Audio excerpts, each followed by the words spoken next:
Jumpa lagi dengan saya, Willy The Rooms, tetap di The Sinners Channel.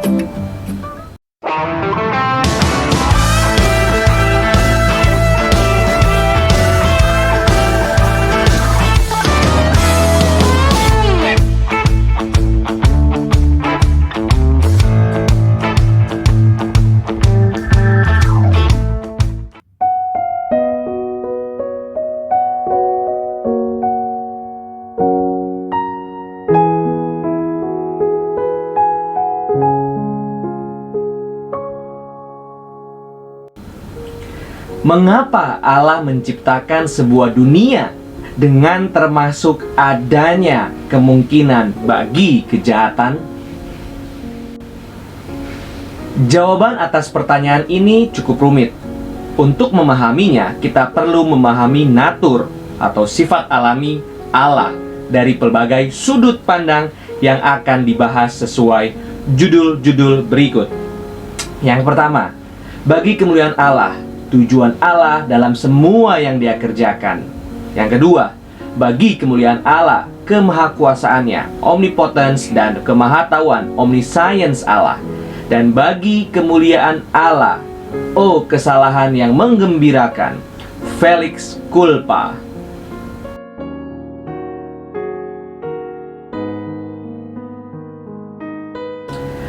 Apa tujuan Allah dalam melakukan semua yang Dia lakukan? Rasul Paulus menuliskan, sebab segala sesuatu adalah dari Dia, dan oleh Dia, dan kepada Dia. Bagi Dialah kemuliaan sampai selama-lamanya. Amin. Roma 11 ayat 36. Siapa lagi selain Allah yang layak menerima kemuliaan Allah? Mengingat Allah adalah kebaikan yang tertinggi dan termulia. Tidak ada satu hal pun dan siapapun dalam seluruh ciptaan yang layak menerima kemuliaan yang adalah milik Allah semata. Aku ini Tuhan, itulah namaku. Aku tidak akan memberikan kemuliaanku kepada yang lain atau kemasyuranku kepada patung. Yesaya 42 ayat 8. Akhir puncak dari segala sesuatunya dan tujuan Allah dalam semua yang Dia kerjakan adalah kemuliaannya sendiri.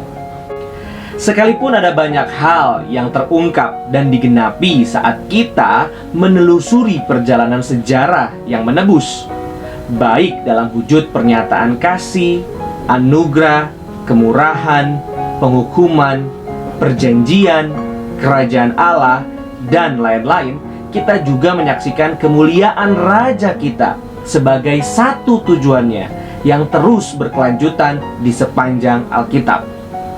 Musa memahami kemuliaan Allah dan bahkan memohon untuk melihatnya. Keluaran 33 ayat 18. Allah berjanji bahwa seluruh bumi akan penuh dengan kemuliaannya. Bilangan 14 ayat 21. Kita bermegah dalam namanya. 1 Tawarik 16 ayat 10. Dan mengumandangkan kemuliaannya di antara bangsa-bangsa. 1 Tawarik 16 ayatnya yang ke-24. Bahkan kebinasaan kudus atas musuh-musuh Allah memuliakannya. Kemuliaan Allah kekal. Mazmur 104 ayat 31, Mazmur 86 ayat 12, Mazmur 111 ayat 10. Kita juga menyaksikan kemuliaan Allah yang penuh kasih sebagai tujuannya dalam pemilihan. Yesaya 43 ayat 7. Saat Paulus menuliskan hal tersebut di Roma 9 ayat 22 sampai 23. Jadi kalau untuk menunjukkan murkanya dan menyatakan kuasanya, Allah menaruh kesabaran yang besar terhadap benda-benda kemurkaannya yang telah disiapkan untuk kebinasaan, justru untuk menyatakan kekayaan kemuliaannya atas benda-benda belas kasihannya yang telah dipersiapkannya untuk kemuliaan.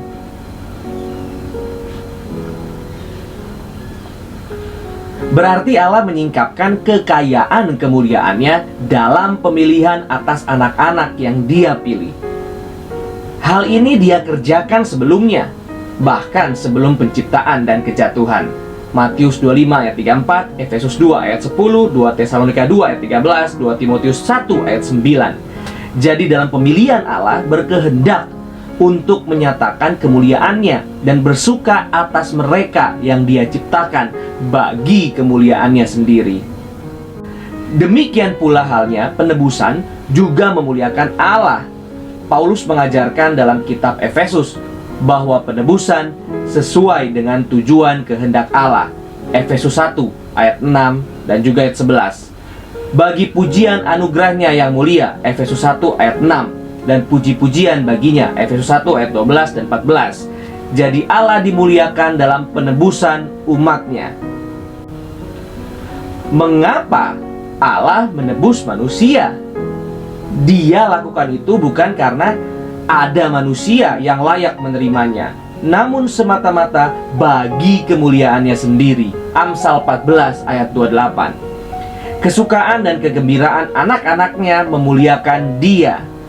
Sekalipun Allah cukup dalam dirinya dan sama sekali tidak membutuhkan apapun dari makhluk ciptaan yang telah Dia ciptakan, Dia perintahkan semua anaknya untuk memuliakan Dia dalam segala yang mereka kerjakan. Matius 5 ayat 16, 1 Korintus 10 ayat 31, 1 Korintus 6 ayat 19 sampai 20, Kolose 3 ayat 17, 1 Petrus 4 ayat 11.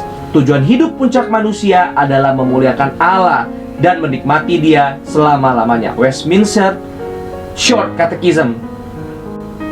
Allah menciptakan alam semesta untuk menyatakan kemuliaannya. Langit menceritakan kemuliaan Allah, dan cakrawala memberitakan pekerjaan tangannya. Mazmur 19 ayat yang pertama.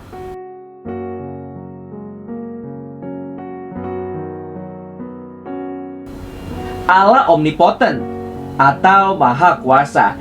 Tanpa keraguan secuil pun Dia mampu untuk membuat sebuah dunia di mana kejahatan, dosa, dan kedukaan dan penderitaan sama sekali tidak pernah ada. Keberadaan surga adalah bukti Alkitabiah akan hal ini. Di langit dan bumi yang baru sama sekali tidak akan ada dosa atau kejahatan. 1 Korintus 6 ayat 9, Wahyu 21 ayat 26 sampai 27, Wahyu 22 ayat 15. Tidak ada air mata, tidak ada kematian, perkabungan, ratap tangis atau kesakitan. Wahyu 21 ayat 4. Karena Allah mampu membuat surga seperti ini, tentu Dia juga mampu menjadikan dunia yang seperti ini kalau memang itu yang Dia kehendaki. Jika demikian, mengapa Allah tidak ciptakan saja sebuah dunia yang sama sekali tidak ada kemungkinan bagi kejahatan untuk masuk atau hadir di dalamnya? Dengan kata lain, mengapa tidak ciptakan surga saja dibandingkan bumi ini? Mengapa tidak tempatkan saja seluruh ciptaannya dalam surga sejak awal dan selesai dengan semuanya? Ini adalah pertanyaan penting dan menarik untuk direnungkan. Bukan hanya Allah Maha Kuasa, Dia juga Maha Tahu. Dia tahu sepenuhnya segala sesuatu, bahkan hal-hal yang masih belum ditemukan dan dipahami oleh mereka yang Dia cipta. Pengetahuannya sempurna dan total. Dia tahu semua yang telah terjadi, semua yang akan terjadi, dan semua kemungkinan lainnya. Pengetahuannya mutlak dan bukan dari hasil perolehan, dan Dia mengaplikasikan pengetahuannya dengan hikmat yang sepenuhnya sempurna. Dia tahu akhir sejak dari awal. Yesaya 46 ayat 9 sampai 10. Dia tahu hal-hal kecil. Matius 10 ayat 29. Dan perkara besar. Amsal 21 ayat 1. Semua sama saja. Dia tahu kelahiran kita sebelum kita atau bahkan orang tua kita mengetahuinya. Mazmur 139 ayat 15 sampai 16. Dia tahu setiap langkah kita sebelum kita melangkah. Dia tahu setiap pikiran kita sebelum kita memikirkannya. Mazmur 139 ayat 4. Pengetahuannya sedemikian tepat sampai bahkan Dia tahu jumlah persis rambut di kepala kita setiap saat. Matius 10 ayat 29 sampai 30. Dia mengenal hati anak manusia dengan sempurna. 1 Raja-Raja 8 ayat 39, 1 Yohanes 3 ayat 20. Pengetahuan Allah sempurna, mutlak, total, dan lengkap. Karena Allah Maha Tahu, Dia tahu bahwa kebaikan dapat hidup berdampingan dengan kejahatan. Terlebih saat melihat demikianlah Dia menciptakan hal itu sejak awal. Saat Adam jatuh, terbukalah kenyataan bahwa manusia telah menjadi seperti Allah. Bukan hanya tahu tentang keberadaan kebaikan, tetapi juga kejahatan. Kejadian 3 ayat 22. Dan Allah tahu sejak sebelumnya bahwa dosa pasti akan masuk ke dalam dunianya yang amat sangat baik. Kejadian 1 ayat 31. Dari mana kita tahu hal ini? Karena bukan hanya Allah Maha Tahu, Dia juga telah menetapkan bahwasanya anaknya yang tunggal akan mati bagi dosa kaum pilihan. 1 Petrus 1 ayat 19-20, Matius 25 ayat 34, Kisah Para Rasul 2 ayat 23, Roma 8 ayat 29. Seseorang tidak mungkin membutuhkan juru selamat untuk membebaskannya dari dosa jika tidak ada dosa. Penetapan Allah dari sejak sebelumnya tentang kehadiran seorang juru selamat jelas memperhitungkan kejatuhan. Sesuai dengan kehendak Allah yang telah ditetapkan, niatnya bagi kemuliaannya yang lebih besar hanya dapat direalisasikan sepenuhnya lewat inkarnasi dan salib. Allah pasti telah menetapkan kejatuhan bagi kemuliaannya yang lebih lengkap.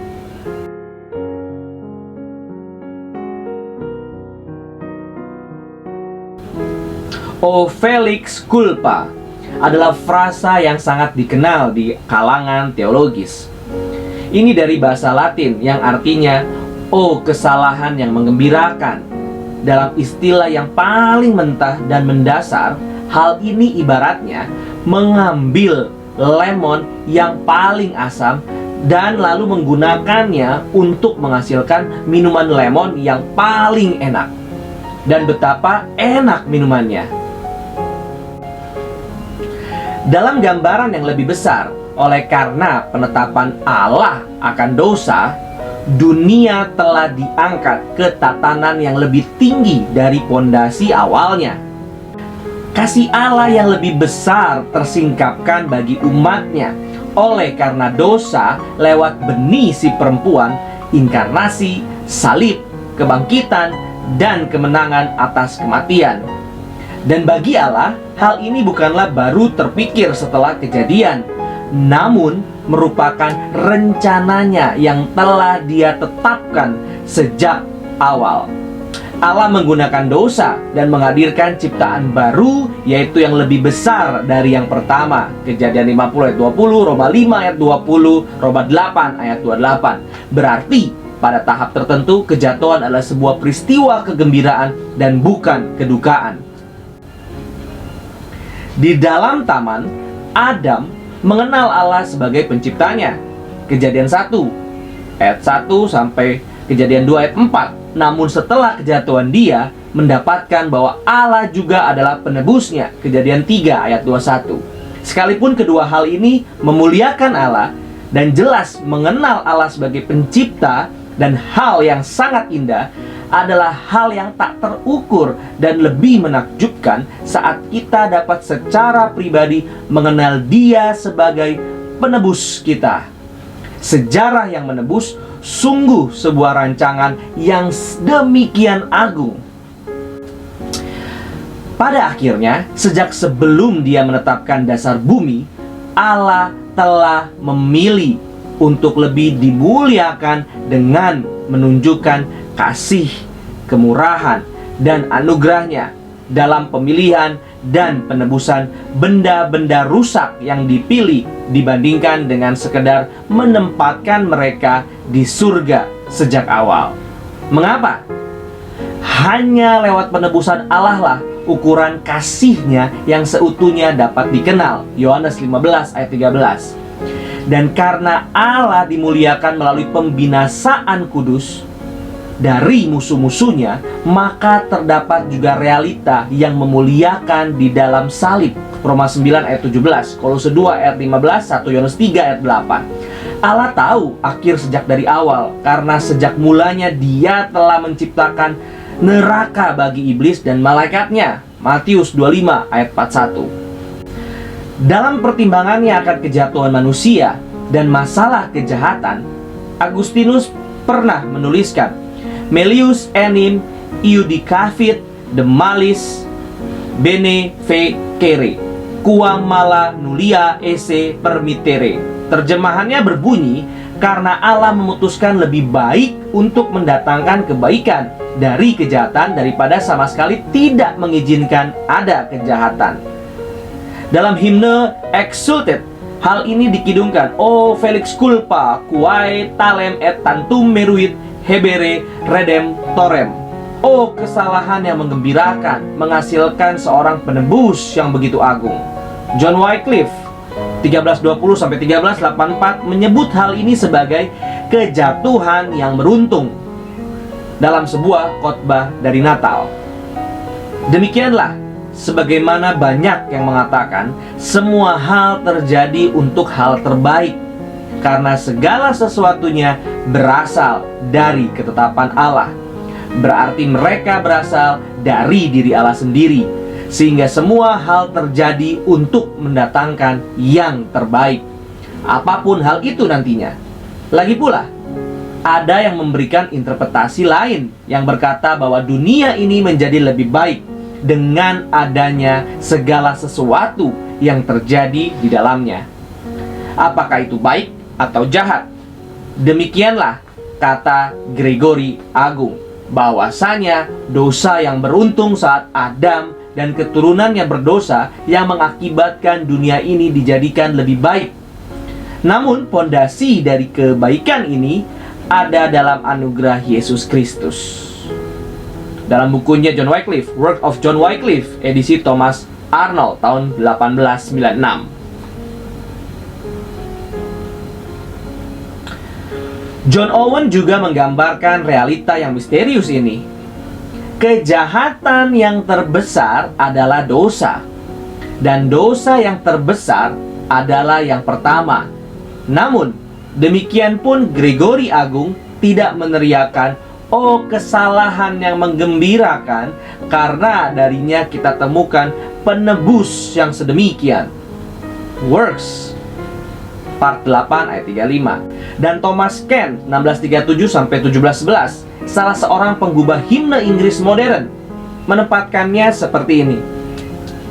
Apa yang oleh Adam adalah sebuah kegagalan, diubahkan bagi kita menjadi sebuah kesukaan tak berkesudahan. Oh, dosa yang menggembirakan, untuknya harus ada yang menggantikan. Olehnya lah Allah yang berbakti, tahtanya pun dia tinggalkan. Alexander White menyebut Roma 7 ayat 14-25 sebagai kumpulan ayat di Alkitab yang paling menghibur. Di sanalah Paulus merenungkan pergumulannya yang berkelanjutan dengan keberdosaan dari dosa pribadinya. Namun, mengumandangkan dalam Roma 8 kesukaan yang tak berkesudahan dari juru selamatnya di tengah-tengah keadaan demikian. Kita dapat melihat hal ini dalam perikop seperti Roma 8 ayat 1 dan Roma 8 ayat 35 sampai 39. Karena itu, sekarang tidak ada lagi penghukuman bagi orang yang ada dalam Yesus Kristus. Siapakah yang akan memisahkan kita dari kasih Kristus? Penindasan, atau kesesakan, atau penganiayaan, atau kelaparan, atau ketelanjangan, atau bahaya, atau pedang, seperti ada tertulis, oleh karena engkau kami ada dalam bahaya maut sepanjang hari. Kami telah dianggap sebagai domba-domba sembelihan. Tetapi dalam semuanya itu kita lebih daripada orang-orang yang menang oleh Dia yang telah mengasihi kita.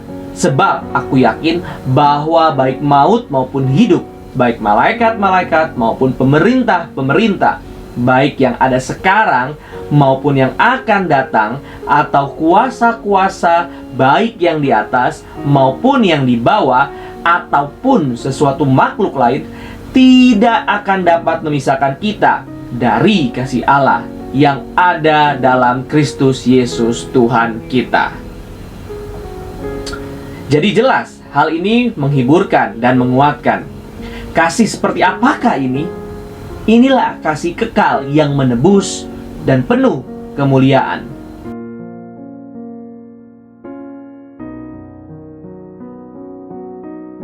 Mengapa Allah menciptakan sebuah dunia dengan kemungkinan masuknya kejahatan?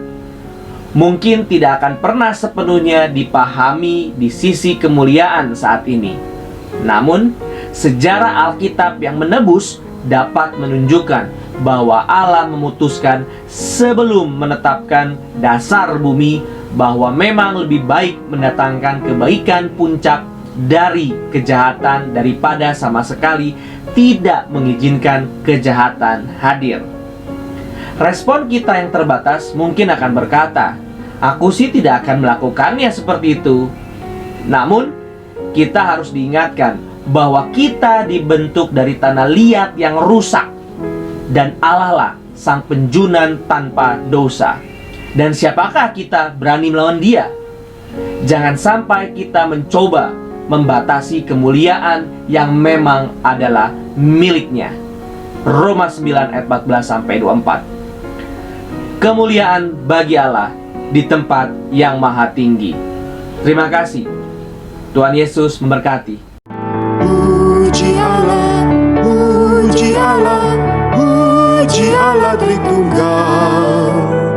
Mulia-mulia bagi Allah, pemberi kurnia keselamatan.